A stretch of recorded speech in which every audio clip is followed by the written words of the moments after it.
Hi everyone, Edward Zula here. Welcome to another installment of Am I Psychic?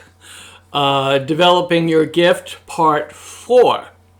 I just want another wackadoodle day. It's so impossible to not hear what's on the news and what's going on. Anyway, let's just tune it all out. And I just want to say, first off, that the picture that I shared, I was really incredibly blown away by the things that you said about her. I want to tell you so that you know for yourself by what you wrote, okay? First of all, she was extremely glamorous. She was a bit of a diva, a perfectionist. She did have tragedy. She lost a child tragically. She was a singer and an actress. She did have a connection to horses in Spain and in Mexico. She suffered from migraine headaches badly, which often caused her to have to cancel concerts. In fact, the concert, I met her after a concert here in the Universal Amphitheater.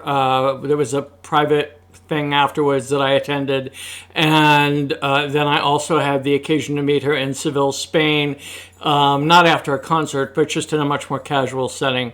And both times she was having bad headaches. And there was something, I do have a picture that I'll share with you of the two of us. But I do want to say that her name was Rocío Dúrcal. Rocío Dúrcal was from Spain, and she was a she was a diva. She was a goddess. She was extremely dramatic. She sang ranchera songs.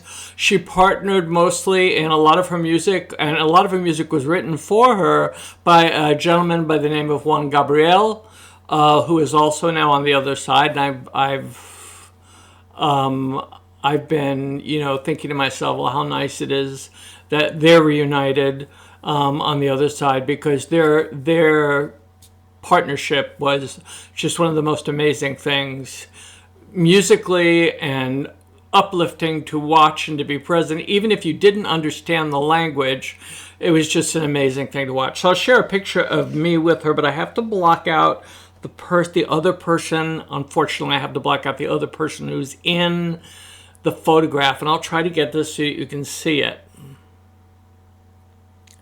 Okay. Now, do you see that anomaly over her head? That isn't a scratch. I know. You're looking at me going, oh my God. Yes, that was me. This was back in 1993. 1993. But you look at her, and you see the anomaly over her head. That scratch. It looks like a scratch. It's not a scratch.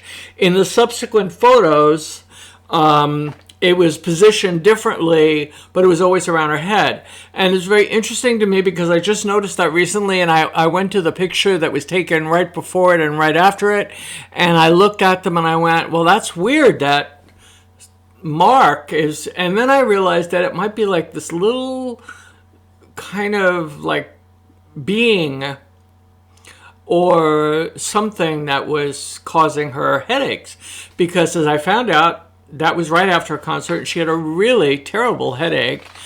She suffered from migraines. What else do I want to tell you about her? That she was very saucy. She was very, very flirtatious. She really knew how to, be charming and seductive. And I would love, if any of you are interested and would like to see some of her videos of just her performances, they're wonderful. But you did so well, especially when it came to losing a child, some kind of tragedy, perpetual sadness, headaches, the not native, or, guessing about the fact that she wasn't from here, her being a bit of critical and a diva and perfectionist, and all of these things were just incredibly spot on. She also did, and it didn't come through necessarily in that picture, but she was one of the warmest, most loving people. She was very cautious about interaction with strangers, but when you had the opportunity to spend any time with her, she was just loving and interested in other people, but always aware of her schedule and always aware of what she needed to do, and so forth and so on. So I really did want to give you that feedback because you did such an incredible job. Such an incredible job with that photograph. Would you like me to show it to you again? I will. This is the photograph I'm talking about. Okay? Her name? Rocio Durcal. ROCIO-DURCAL.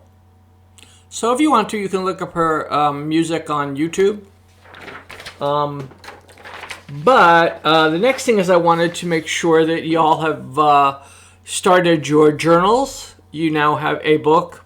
This weird thing here is actually a microphone, and I've got it balanced on top of my computer because my clip fell apart, and I haven't gotten a new one.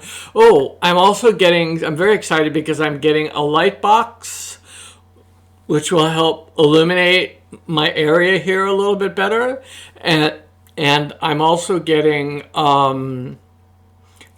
a really good camera to mount on top of the computer to kind of bump up the quality of this a little bit. So, because I notice sometimes it's grainy, sometimes it's...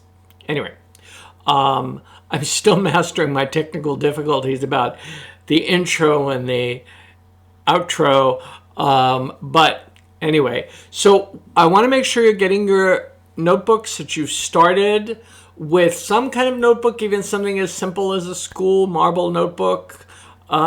Speaking of school, blessings to all of you who are teachers going back to work, and or having to work online with your kids, and really being creative and innovative. And to all of you, I know you all are sharing ideas online, and you're all working together. You're trying to help each other. And likewise to the parents of kids who are, some are in school, some are actually learning online. This is a tough time. Just, so to have the time to do these exercises and watch my videos, I thank you. And I know, you just have to make sure you get time for yourself.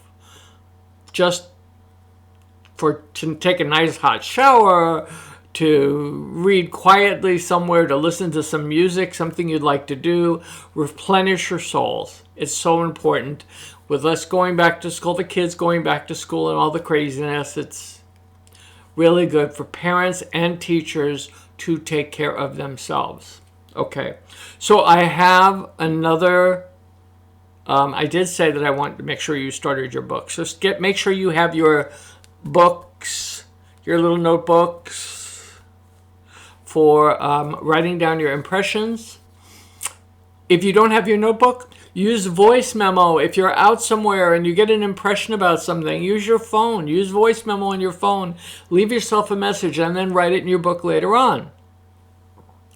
The second half of the book, if you don't already have a separate dream journal, I got feedback from a lot of people that they do have dream journals, but if you don't have a separate dream journal, then use the second half of this book, fold down one page so that you can separate it, and then start writing down the dreams that you have, that you remember, that sort of stick out for you. Make sure to always include the thing that seems the strangest or the most peculiar part of the dream, and then date it, and that's it. just keep a record of your dreams, because as I showed you in my first video about writing in the journal, I had a dream that was pretty shocking even to me, on September 9th, 2001, which was 2 days before, obviously, September 11th. And the dream was quite, like, incredibly specific. And anyway, write your dreams down.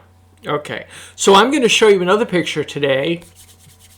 And with switching up the gender, I want you specifically, rather than looking at this person's attire, don't let it get you confused. Don't let it distract you. Because I know that did happen with the picture of Rocio Darcal, that you looked at that and you saw her. It was very glamorous. People were saying it was a glamour shot from the 90s. It actually, as I did look into it, it was a picture that was taken in the 90s, which was about 20 years before she passed. She passed very young, at the age of 61, by the way. Oh, that was the other thing. Well, she passed of cancer. That's all I'm going to say. Okay. So here in this picture, I want you to pay attention to the eyes. Look at his eyes. Okay. And really try to pick up anything you can from his eyes. Any other impressions you get at all, write them down. One word. You've been doing such a great job. Don't switch it up. And this is not a time to switch up the game. If you tried to be specific, like as I said, guessing a country that the person is from, or guessing this or guessing that, don't do that. Don't just say, I think this person is, I'm going to head you all off and tell you this person is, this is an American. Okay, so I'm not alluding to anything. I don't want to throw you off. But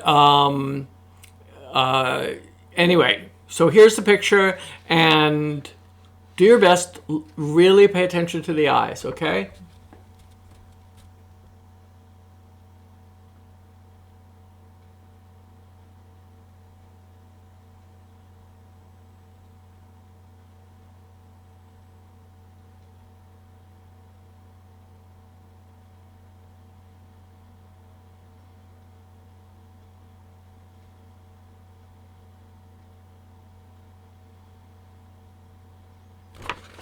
Okay, that's it. I'm going to sign off.